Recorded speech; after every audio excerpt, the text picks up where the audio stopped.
Hello everyone, welcome back to my blog. কেমন আছো তোমরা সবাই? আশা করবো ভালো আছে। সবাইকে গুড মর্নিং। যে আজকে একটা ছোট্ট ব্লগ তোমাদের সাথে শেয়ার করব।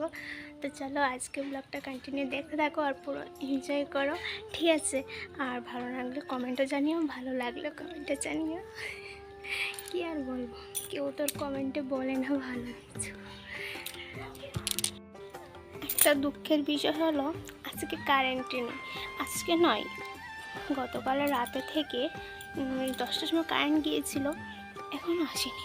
সকালে এখন বাজে না, ওটা 9টা বাজে, এখনও আসেনি। আসবে কি না তারও জানি না। যারা যারা গ্রাম সাইডে থাকো না, তারা বুঝতে পারবে কারেন্টের সমস্যাটা কী।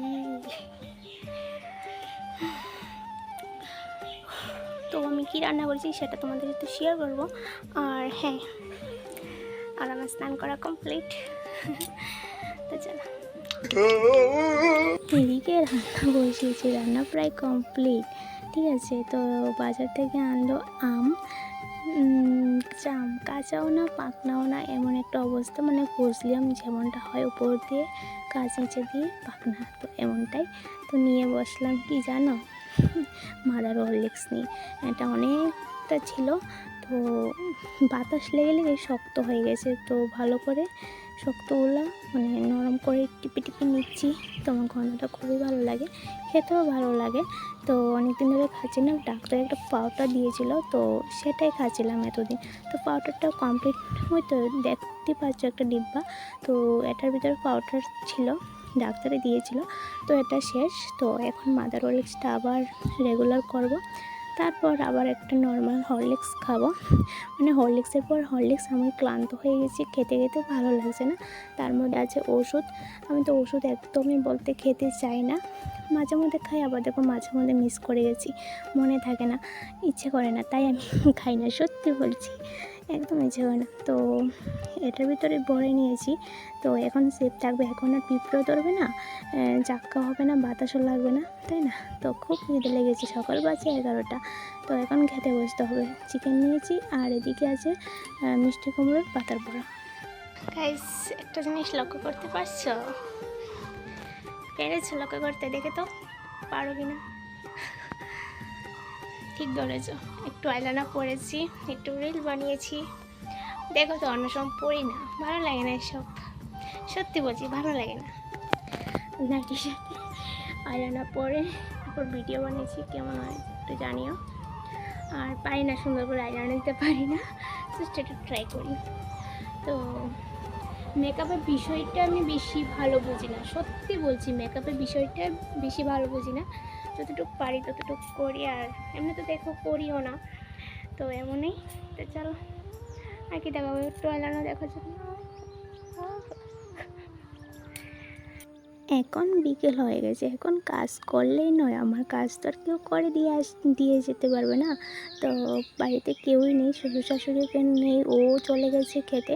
তো থেকে উঠে খেয়ে দিয়ে ফ্রেশ ট্রেশ হয়ে তারপর উঠানটা ঝাড় দিচ্ছি। তারপর দেখো গরু ঘরের সামনে কি একটা অবস্থা।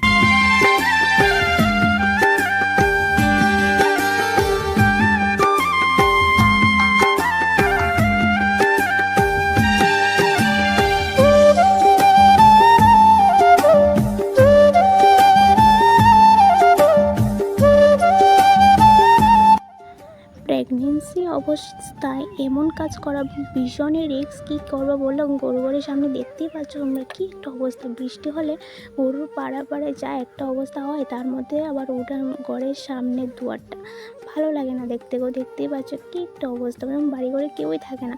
আর এদিকে পেটে যন্ত্রণা করছে, কোদাল নিয়ে তো কাজ করতে পারবোই না, নয় নিয়ে তো কাজ করতে পারি না, ভারী কাজ করতেই পারি না, ভীষণ অসহ্য লাগে।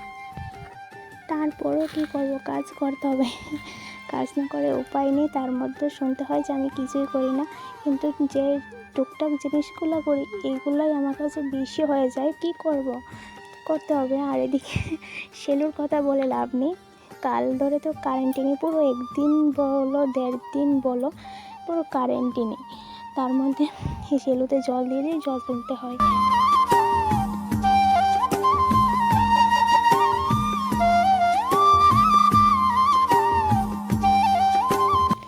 সামনের দিকে হচ্ছে সেলু, তোমরা ভাবতেই পারছো ওইদিকে সেলু এদিকে সেলু কোথায় গেলো হঠাৎ করে না, সামনের দিকে সেলু মানে বাড়ির সামনে সেলু, আর এটা হলো আমাদের পিছনের দিকটায়। তো এদিকে থালা বাসন ধুচ্ছি, তো ও ভাত খেয়ে গেছিলো, আমি ভাত খেয়েছি, তার মধ্যে কয়েকটা বল বড়ানো ছিল, তো এইগুলো ধুচ্ছি। তারপর বড় বড় দুটো ডাম আছে দেখতে পাচ্ছ, আরেকটা ডাম আছে অন্যদিকে মানে বাইরের দিকে, তো ডাম আছে, তো সেইগুলা বলবো বালতি বলবো। তারপর ঘরে নিব জল না নিলে হবে না, কারণ দুপুরে জল নেওয়া হয়নি, সকালে জল নেওয়া হয়নি, কারেন্ট ছিল না, কাল থেকে কারেন্ট নেই, তো আজকে এসেছে দুপুরের পরে, তো ভাবলাম কি দুপুরে তুলবো না, বিকেলে তুলে নেব জলটা, কারণ দুপুরের গরমে সহ্য হচ্ছে না, ফ্যানে তুলে গিয়ে ঘুমিয়ে আসি, একটু শুয়েছিলাম দুপুরে, তো উঠে ফ্রেশ হয়ে আবার কাজে লেগে বলেছে, তো তোমাদের সাথে ফুল তো শেয়ারই করছি। আর কি বলবো, বাড়ি কিছু আলগা দিতে পারি না, তার মধ্যেও কলসি বালতি যেমন কলসি তো একদমই আলগা দিতে পারি না, পেটে ভীষণ টান পড়ে, ভীষণ ব্যথা করে, কিন্তু কিছু করার নেই, কে বুঝবে এই কষ্টের আমি যদি বলি না, বলে আমি নাটক করি, আমি এসব করে, বলে আমরা কত কিছু করেছি আর তোমরা কেন পারবে না, আমাকে অনেক কথা শুনতে হয়, কিন্তু তাই আর কিছু কাউকে বলি না, যেভাবে পারি সেভাবে, কষ্ট হলে ভগবানই আছে, ভগবানই দেখবে, ভগবানের দান ভগবানই দেখবে, আর কিচ্ছু করার নেই আমার, আমি আর কী করতে পারি বলো তো। তো তার মধ্যে আমার জল ভরানো কমপ্লিট, এখন এদিকে ডাম ভরাবো, তারপর কি করবো জানো, তারপর ফ্রেশ ধুয়ে ফ্রেশ হয়ে আবার গিয়ে রান্না কাজ ঘরে, মানে কাজের পর কাজ, খালি দুপুর টাইমটা একটু ফ্রি থাকি, কিন্তু সকালেও কাজ বিকেলেও কাজ, তারপরে শুনতে হয় বাড়ির বউ কোনো কাজ করে না, ঠিক আছে, এই অবস্থায় এমন কাজ করা খুবই পরিশ্রমের ব্যাপার। মোটামুটি খাওয়া ধোয়া তো কমপ্লিট, ফ্রেশ হয়ে নিচ্ছি, আর ভাবছিলাম স্নান করে লাভ নেই, তো বৃষ্টিও আসতে পারে, শরীর এমনিতে ঠান্ডা হয়ে যাবে, শরীর হাত মুছে নেব আর পা ধুয়ে নেব, দুবার স্নান করলে আবার শরীরে আবার জ্বর আসতে পারে, তো অনেক অসুবিধা, তো আমার সাথে তো আমার বেবিরও অসুবিধা হতে পারে, ঠিক আছে, তাই আর স্নান করবো না, আর এমনিতে ফ্রেশ হয়ে নেব। তো চলো ভিডিওটা দেখতে থাকো, আর বক করছি না।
ফ্রেশ হওয়া কমপ্লিট, তো সব কাজ কমপ্লিট, এখন আমরা রান্না বসাবো, তো সবাইকে টাটা, সন্ধ্যা হয়ে যাচ্ছে, তো ব্লগটা শেষ করবো এখানেই, কেমন লেগেছে অবশ্যই কমেন্টে জানিও, তো সবাইকে টাটা, লাভ ইউ অল, দেখা হচ্ছে নেক্সট ব্লগে, টাটা।